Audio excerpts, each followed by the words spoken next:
room know Geno in one way or another. To some of you, he was an acquaintance, business associate, or dear friend, but he was my grandpa. Let me tell you about the man who was my grandpa.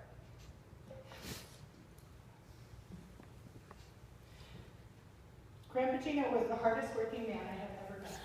He got up early and stayed working late until the night. He never complained about his job or the work to be done. When I showed him sympathy once for having to work so hard, he'd chuckle and said, "Oh honey, it's just what has to be done." He rarely missed a family celebration, but he almost always attended in uniform in between jobs that he had done and work yet still to do. He'd be wearing his boots, smelling like hard work, fuel, and good deodorant.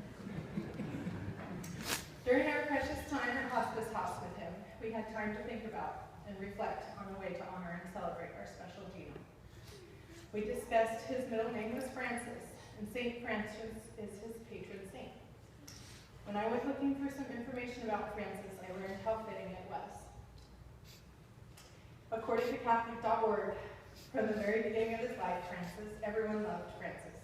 He was the patron of animals, merchants, and ecology. Francis and Geno were constantly happy, charming, and natural-born leaders. If he was picky, people excused him. If he was ill, people took care of him. He was so much of a dreamer that he did poorly in school, but no one minded. No one tried to control him or teach him. As he grew up, he became a leader of a young crowd who spent their nights in wild parties. And despite his dreaming, he was also good at business. He loved animals so much that he was known to preach to them. Francis was once beaten and robbed, but climbed out of the ditch singing. From then on, he had nothing and everything. He worked for necessities, and he told his followers to treat coins as pebbles in the road. He felt that if he had possessions, he would need weapons and laws to defend them. And so he reasoned, what could you do to a man who owns nothing? He was a man of action. Simplicity of life extended to his ideas and deeds. He acted quickly because he acted from the heart. He didn't have time to put on a role. As much as this story is about Francis, it is about our Geno. He worked hard for the love of working hard. He never cared for fancy living. He wasn't flashy or worried about possessions. I can honestly say I don't remember him saying anything he wanted. Or maybe a glass of ice water. As the saying goes, everything he gave to us took all he had. He was generous to a fault. He never let a family go without fuel, no matter how far behind they were on a bill. He would just give them enough to get by one more week, knowing that they had small kids. He always had a full heart, if not a full wallet. Of course, for the death of our grandfather is a natural progression of life. One never hopes to outlive their children or grandchildren, but losing my grandpa has been a blow to my heart. He was a special man, and I know he thought a lot of me. He supported my every adventure, except for my tumbling.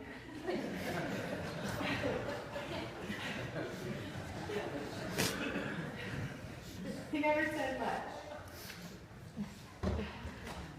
I lost my sight and my tears, but he never really said much. He would just look around the room and take it all in. When you caught his eye, he would give you one of his famous winks and a killer smile. Maybe say, "You little poop," with a chuckle. It was usually followed by a good squeeze and a kiss from me to the top of his sweet bald head. A squeeze, a smile, a wink, a chuckle, a hug. That is how Geno communicated. There are plenty of more things you should know about my sweet Grandpa Geno, but everyone should know that no one loved more, worked harder, gave more, or smelled better than our sweet grandpa. He is kind and generous. Spirit will be missed forever by those who love it. So Abby has something to read. My daughter, Grandpa Geno's very first great-granddaughter.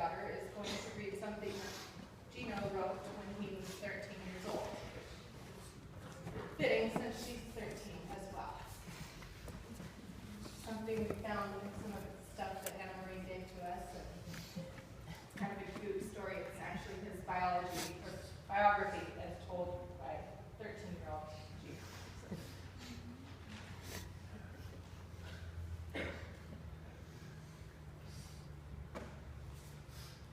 I was born on June 2nd, 1937. I've lived on a farm all my life. I started school in kindergarten at the age of 5 and went to school up above our place a half mile.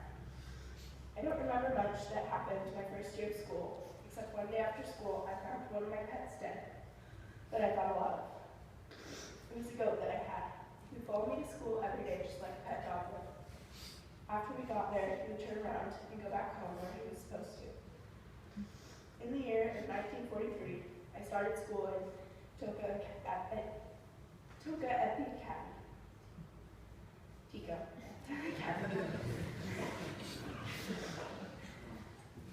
I didn't think much of that because I had to get up an hour and a half earlier. My first year of school, we were always fighting about something. The worst part of that was I was always on the bottom of the fight. My second year of school, I didn't do much that I can remember.